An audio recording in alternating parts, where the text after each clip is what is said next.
Alright, Shalom, Rhode Island.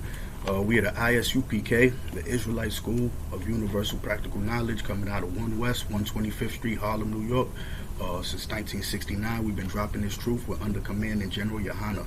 And today, our lesson is going to be about the true Hebrew Israelites of the Bible and what was commanded of them. And the repercussions that they face in this world today by not knowing who they are, by not knowing what was recommended, what was required of them. Today, I'm going to get started with the story that recently just came out in the news a couple of weeks ago. So it's in West Palm Beach, Florida. There was a brother by the name of DeAndre Somerville. He is 21 years old. The brother had a completely clean record, no criminal record. He's actively employed. He's a school graduate, a very educated brother, and he takes care of his family. The brother had jury duty, all right, and he overslept for his jury duty because the brother works a few jobs, so he overslept for the jury duty.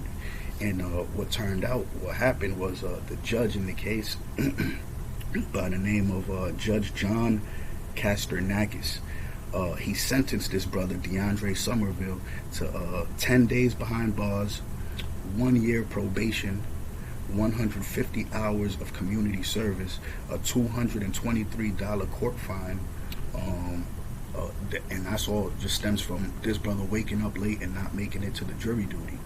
So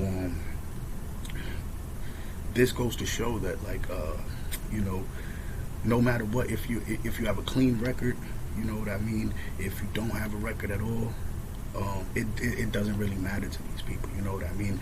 A few years back, there was a Stanford University swimming he was a swimming athlete for this school. He actually committed a rape on this girl, and the judge in that case decided not to lock him up because it said that it would traumatize this young man. So what about in the case of DeAndre Somerville, a young black man in Florida who overslept, never had a criminal record, had to serve 10 days behind bars, okay? And this is the reason why it's important for us to know, all right, who we are, so we can come back to our identity, because by us doing that, it helps formulate a nation, a strong nation, okay, of your people. So you know, by you having your own nation, all right, you walk in there and there's a judge of your own nation and understanding that can pretty much determine, you know, he could see over these type of cases and events. All right, so we're going to start this lesson off in the book of Deuteronomy, chapter 28, no, chapter 7 and verse 1. Slakia, 27 and 1.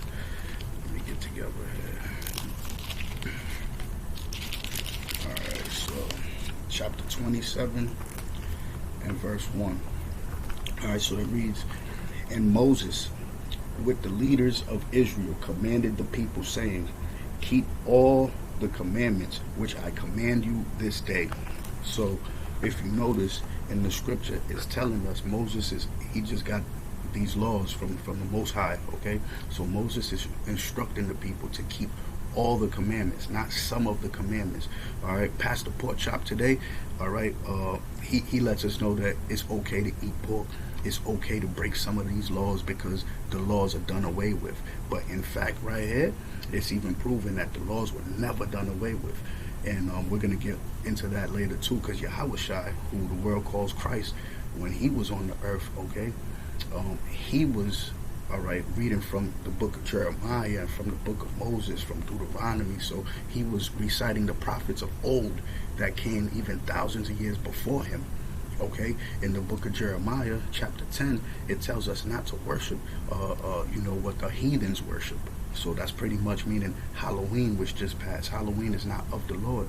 You understand? But by us celebrating these things, we're not keeping these commandments. So you can't be mad that, you know, your child finds a razor blade, you know, in his Snickers bar. You understand? Halloween is not of the Lord. Okay, so you must understand, you know, what we're putting our children, what we're putting ourselves through by keeping these customs, these wicked customs of other nations. Okay, let's read it again. It says, "And Moses with the elders of Israel commanded the people, saying, Keep all the commandments which I command you this day. People. Now we're going to go over to Deuteronomy chapter 28 and start at verse 1. Right? And it shall come to pass, if thou shalt hearken diligently unto the voice of the Lord thy God. Okay, so hearken is an old word for listen. Moses is telling these people in this first chapter, it will come to pass. This will happen if you listen to these commandments which I'm about to tell you. And it shall come to pass, if thou shalt hearken diligently unto the voice of the Lord thy God. That's a possessive pronoun, thy, mine, yours. Those are possessive words, okay? Thy God, meaning your God, Israel, okay? Because you're supposed to be a shining light upon this world for all the other nations to look upon you and say, this is how we're supposed to be living. You understand? Not eating rats and cats and dogs and doing all types of foul filth, pedophilia and all these things that are going on in this society today, man. All right? The Lord thy God, and to observe and to do all his commandments. There goes that word all again. All his commandments, which I command thee this day, that the Lord thy God will set thee on high above all nations of the earth. So if you follow these commandments that the Most High has given us today, your God is going to put you on high above all the nations of the earth. How do you reach a high status? Meaning you rule the governments, okay? Your word is law. Sort of like what the United States does at the United Nations. You understand? They could go into a country like Syria where they weren't invited. They could steal the oil. Donald Trump just recently said 2 days ago, we're going to secure the oil. They were not invited into this country to perform warfare, nor to steal any, to control any oil fields or anything. So that's actually against the UN security resolution. But because they are set upon high, who's going to tell them anything? So they out there right now stealing the oil, dropping bombs on, innocents, and it's nothing that can be done about it because they are set on high. Okay, that would have been you, Israel. All right, but we're gonna keep going into this. Number 2 says, all these blessings shall come upon thee and overtake thee, if thou shalt hearken unto the voice of the Lord thy God. Right? So many wonderful blessings. Okay. We're going to skip down to verse 15, okay? But it shall come to pass, if thou wilt not hearken, if you don't listen unto the voice of the Lord thy God, to observe and to do all his commandments and his statutes, which I command thee this day, that all these curses shall fall upon thee and overtake thee, okay? So we know it's a curse to be a horrible situation that is placed upon you, okay? So that's why here in this school, we don't fear man. We don't fear man's law. We only fear one, and that's the Most High himself in heaven. He has the power to bring death or life. He has the power to send Satan your way. You understand? When all these bad things are happening in your life, that's because you're doing something wrong, man.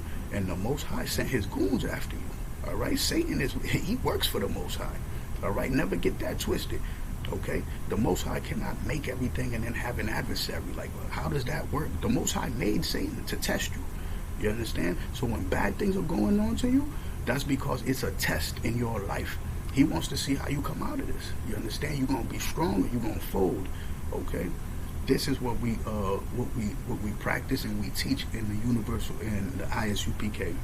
Under Commandant General YAHANNA, he's brought the truth back into the world. Okay, he has taught us and shown us to get out the streets. You understand? Get out of these gangs. Get out of this life that we was living. You know what I'm saying? No more destroying your brother by selling him drugs or sleeping with your brother's wife. These are the type of things that's leading our people into destruction. If we follow these commandments, you understand? It'll be a totally different situation. Let's see what kind of curses, all right, is going to fall on us. Okay, it says, cursed shalt thou be in the city, and cursed shalt thou be in the field. Okay, That's our people today. We are cursed in the city. We are cursed in the field. You're the last hired, the first fired. You understand? Our people in the field, sneaking across a border that used to be their country. Texas is Mexico. Okay? California is Mexico. You understand?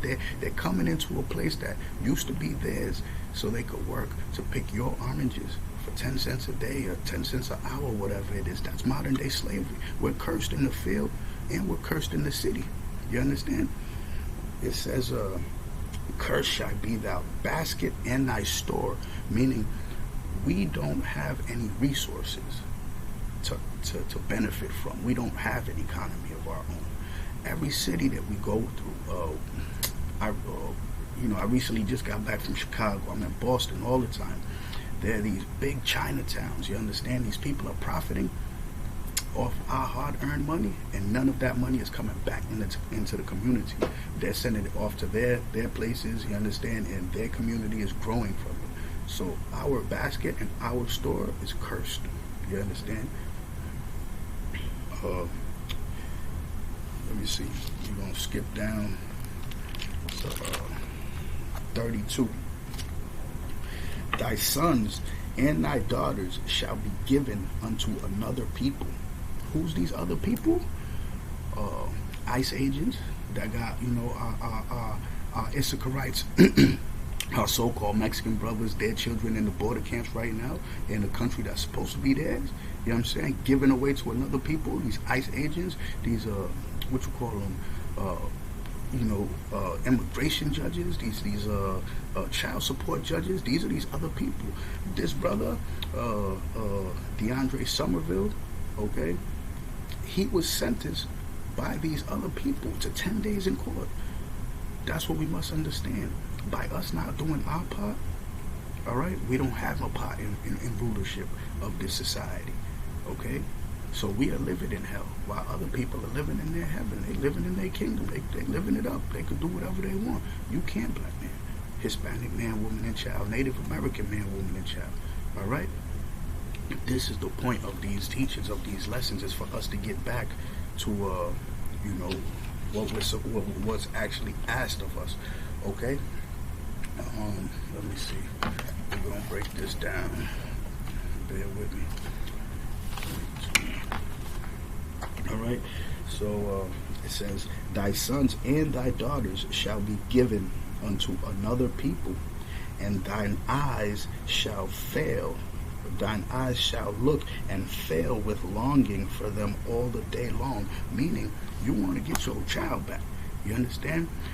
The baby mama goes to the courthouse, you know what I'm saying, tells the judge all these things, and it's their word against yours. You trying to get your child back, you can't get a job. You can't. There's no power in your hands. You get out this detention center, you can't walk back up in there and go get your kids out of there. People up there with guns and AR-15s. There's no power in your hand. There's no might. In order to take it to the court system, you need money. Lawyers cost money. We don't got a Johnny Copper no more. You know what I'm saying? That's helping out the community. Like, you know what I'm saying? So these things are actually taking effect. It was written thousands of years ago, but it's been taking effect through all of our societies throughout time. Thy sons and daughters shall be given to another people. Remember the slave ships? This little girl sold to Mr. Johnson. Her brother sold to Mr. Williams. Given unto another people, and their parents could do nothing about it, man. We've been suffering these curses forever. You understand? Forever, ever. So by us following what's commanded of us from our God, from the Most High God Himself, all right, we wouldn't be in these type of situations, okay?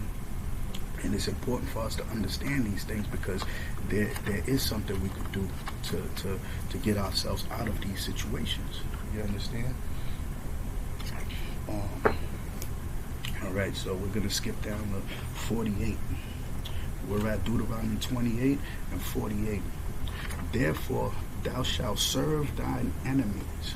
Not your friends, not your buddies, not your co-workers, not Bill's cool or Kyle's alright. You know what I'm saying? Therefore thou shalt serve thine enemies, which the Lord shall send against thee in hunger, in thirst, in nakedness, and in want of all things. Okay? And he shall put a yoke of iron upon thy neck until he have destroyed thee. Doesn't this sound familiar? In hunger. Where do we get our food from? We don't grow our own food. You understand? We don't own any stores or anything. All right? We don't have any kind of outlet to pretty much earn some kind of revenue from. In thirst, we don't own any beverage companies or mills or factories or anything. In nakedness, okay, meaning that the clothes on our backs. All right, you got to go shop at Macy's or somewhere to put these clothes on your backs. Okay, until he have put a yoke of iron upon thy neck. Now we've all seen the old slave signs with the yokes of iron upon your neck. All right. So by us not following our commandments, we are given unto another people. Okay. And it says, until he have destroyed thee. All right. The Lord shall bring a nation against thee from far, from the ends of the earth, as swift as the eagle flieth. Now we understand that the eagle has been a sign of many cultures throughout the years, the decades. We understand that one of the first empires to represent an eagle was Greece. After Greece fell, Rome adopted the eagle. After they fell, the United States now currently adopts the eagle. So, meaning that these people are from a faraway nation. Their thoughts are not our thoughts. You know what I mean? It's just Salakia. Turn this off. Their thoughts are not your thoughts. Their culture is not your culture. All right? They have been sent against you. Okay? As swift as the eagle flieth, a nation whose tongue thou shalt not understand. Okay? Because before Alexander the Great, came to power out of Macedonia and Greece and started ruling the whole known world at the time, the known world at the time had one language, and they all spoke Aramaic, which is an ancient form of Hebrew. Okay? Hebrew writings. An ancient form of Hebrew writings. It was called Aramaic. All right, so it says, one more time, the Lord shall bring a nation against thee from far, from the end of the earth, as swift as the eagle flieth. Now we understand that Greece, Rome, and now the United States all has the eagle as their symbol of championship. You understand? Their symbol of hope is the eagle. Okay? A nation whose tongue thou shalt not understand. Everybody spoke Hebrew before Alexander the Great of Macedonia rose to power and started conquering the known world. So this is why it's important for us to understand these scriptures.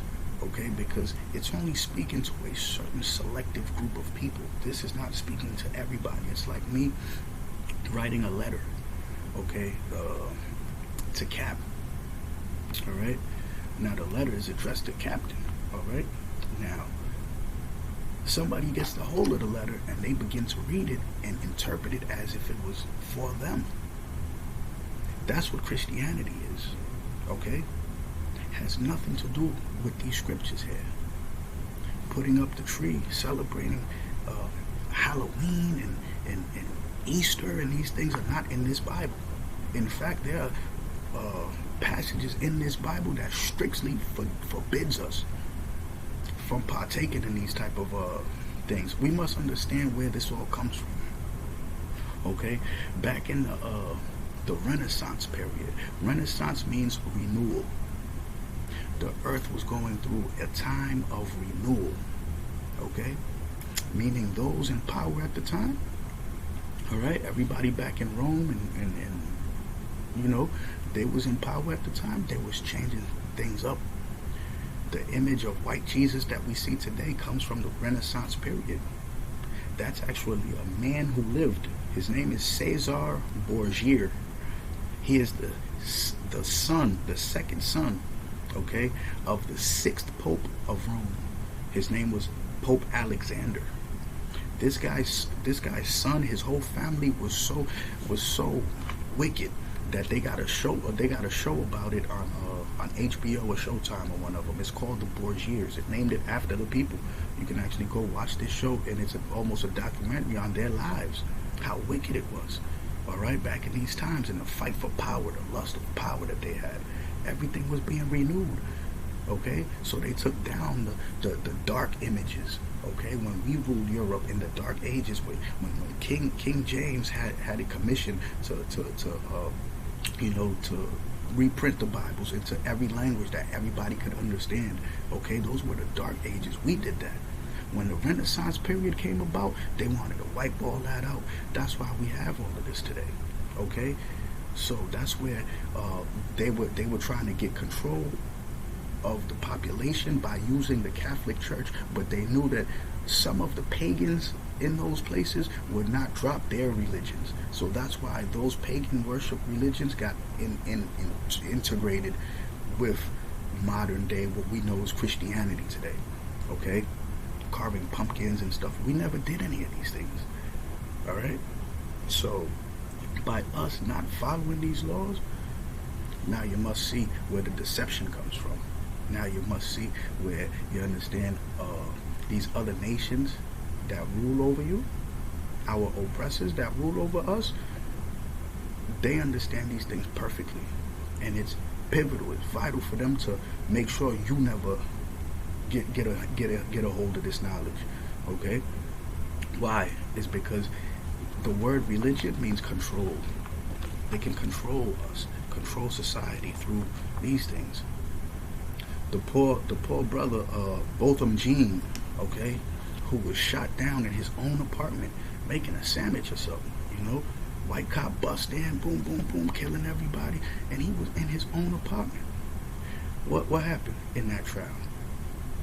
She got a short 10-year sentence, which she might not do all of it, okay. She up there crying on the stand.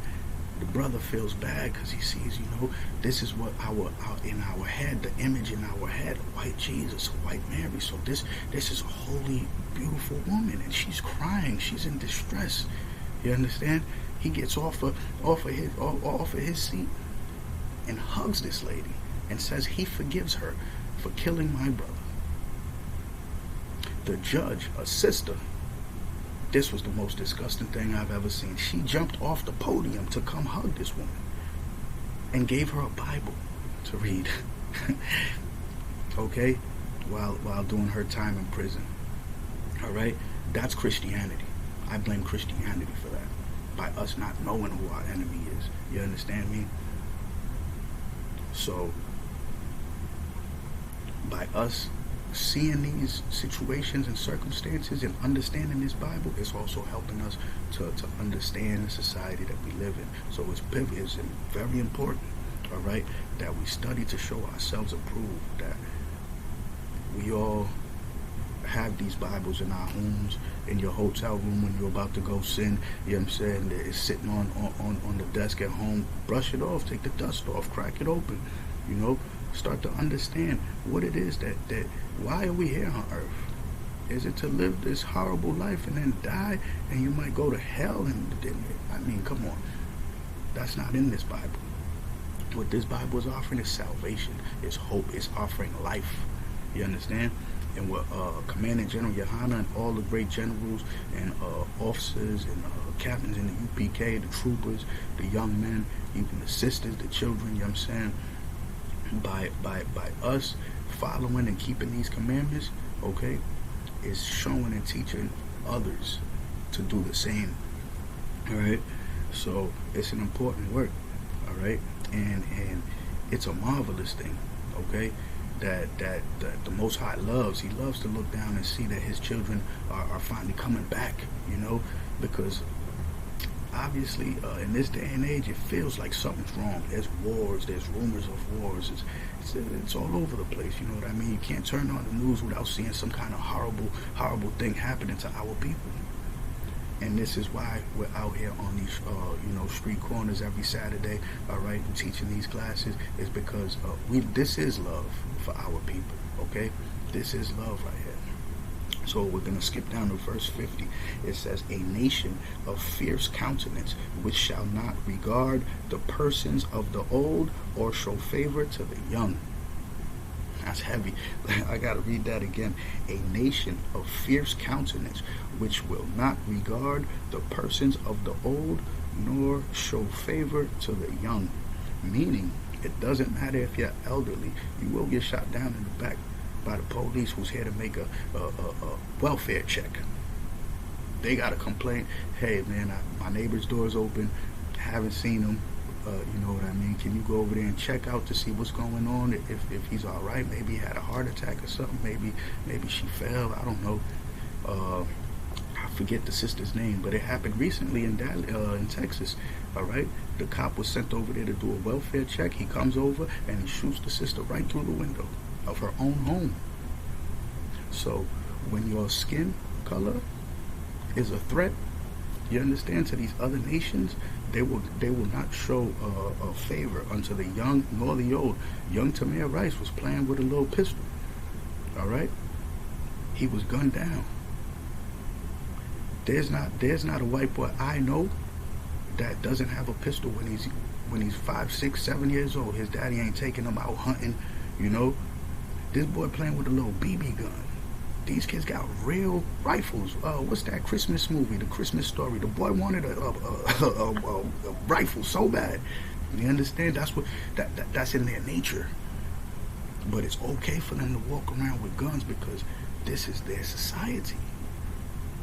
Their skin color is not a threat to the police. The police is here to protect them against you, black man, against you, Hispanic man. You understand? Even though you have done nothing, but in their eyes, we're all guilty. You feel me? Because this is a nation of fierce countenance who shows no favor to the young or the old. The scriptures warned us about this thousands of years ago.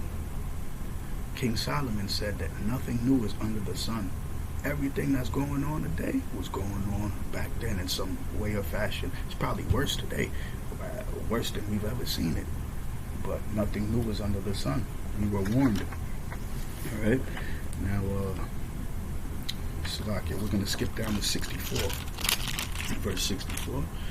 And verse 64 reads, and the Lord shall scatter thee among all people from one end of the earth even unto the other. So after 70 AD, when the Romans came into Jerusalem, and we scattered out of Jerusalem. We ran into Africa. We ran into Europe. We scattered away. You understand? Like something like what's going on in Syria and the Middle East today. There's a big war. A lot of these people are farmers and just, regular people. They're not fighters. These people are fleeing their homeland with their families. They don't know what they're going to encounter, but they just know that they're fleeing to save their lives. The same thing happened to our people back then. Fled into Africa, into all these other parts and regions because we had to leave Jerusalem. You understand? And the Lord shall scatter thee amongst all people from the one end of the earth even unto the other. So, meaning our people are everywhere, okay? There's a young lady, her name is Naomi Osaka. Excellent young tennis champion. She was born in Japan, but her father is actually a so-called Haitian man. He left Haiti as a young man to go study abroad in Japan. received his papers, and he began working in that country, sending money back home to Haiti. He ended up falling in love with a young lady, and they had this child, Naomi Osaka, and today she is the world champion of tennis. Why? Because the Lord said nobody is better than you, black man. The genes that is in your body has created the best boxers, the best athletes, the best musicians, the best entertainers, the best anything. You understand? That's the blood that runs through your veins. And this is why they don't, it's a secret. We can't let them know these things. You understand? From one end of the earth even unto the other, our people are everywhere, in every corner of the world. And there thou shalt serve other gods. So our sister Naomi, living over there in that place, growing up over there, guess what? She's most likely a Buddhist. She's most likely, a Hindu, or one of those type of religions. She most likely has no idea that she's an Israelite. And this is why it's important for us to bring our people home, man. Okay? Which neither, and there they shall serve other gods, which neither thou nor thy fathers have known, even wood and stone. So in these places, when we get to these places, you know what I'm saying, we're going to serve other gods that our forefathers have never known, even wood and stone. So that wooden cross in all the churches everywhere, you understand, that that forefathers never knew. That stone in Mecca that everybody circles and praise as a god, it's a rock that was made by God. Our forefathers never knew these things. You understand? These are curses that you suffer, that we suffer as a nation together. You understand? Blacks, Latinos, and Native Americans, we all in the same boat. If we start to understand these things, we can formulate an economy. We can get ourselves out of this. And the formula's right here. The Most High tells you He will deliver you. But first, there's something required of you, not you individually, but us as a people. How many successful individuals do we have in our nation? A brother just won the boxing heavyweight champion, Mexican brother, big boy, tacos and burritos, and you understand, LeBron James and all of them. You know what I mean? All these brothers are paid, but they're individually successful. Now imagine if all these brothers got together and to form some kind of a UN of black people only. That would be something. You know what I mean? Now that would be a threat to the economy, to the society, and this is why they keep us, docile. They keep you asleep, kind of, because they know that you are the only threat to the world's establishment today. All right? So does Christ. All right? Now we're going to skip down to 68. Now this is the meat of it. And the Lord shall bring thee into Egypt again with ships. So this word Egypt, we understand that before it was translated into this word was synonymous with bondage, okay? With bondage, with slavery. Egypt meant slavery, okay? So if we know that our forefather Moses led us by 40 million and we walked out of Egypt, when we got to the water, the Most High separated the water so we could walk across it, and then He drowned everybody that was chasing behind us. So we walked out of Egypt. So why does this say He's going to send you back to Egypt again, but with ships? Who is the only nation of people that ever went into bondage on ships? It's not the people that's in the land today calling themselves Jewish. Ish is a suffix, I-S-H, meaning to be like or likened unto, like,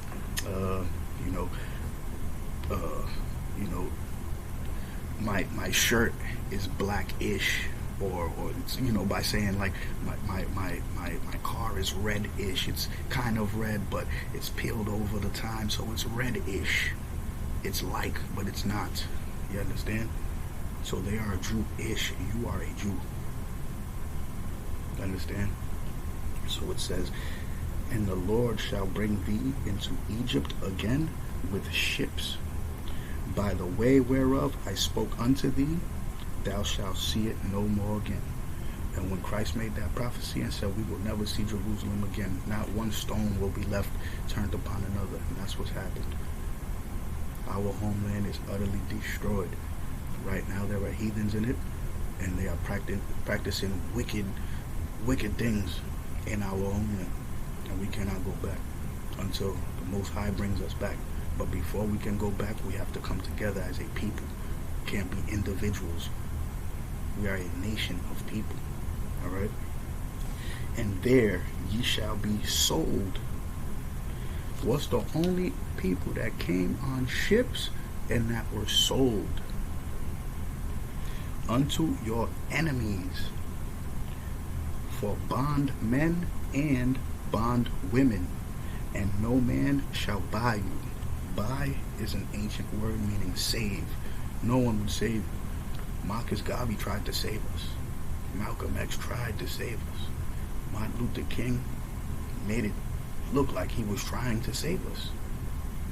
There's been many so-called revolutionaries that rose up over the years that tried and has failed until Commanding General YAHANNA came onto the scene. Now the truth is back into the earth, the real truth, not for money or political gain or anything like that, but for the saving of souls. You understand? To help breathe life back into those dry bones. Because by us being conscious and awake, by us starting to formulate a plan, by us, mobilizing to get our nation together, this brother DeAndre Somerville would have never did 10 days in prison for oversleeping jury duty. Now, in this case, the judge said, there was a big outcry. The media came and asked the judge, Judge, why did you do this to this brother? Why is he, why did you sentence him to such a harsh sentence? Hear this, and quote, when Judge Kasternakis was asked why he gave Mr. Somerville such a hard sentence, his answer was, and I quote, Mr. Somerville was the only African American on our jury, and he was an important cross-section of our community, end quote. Meaning, this is the only black guy that we chose.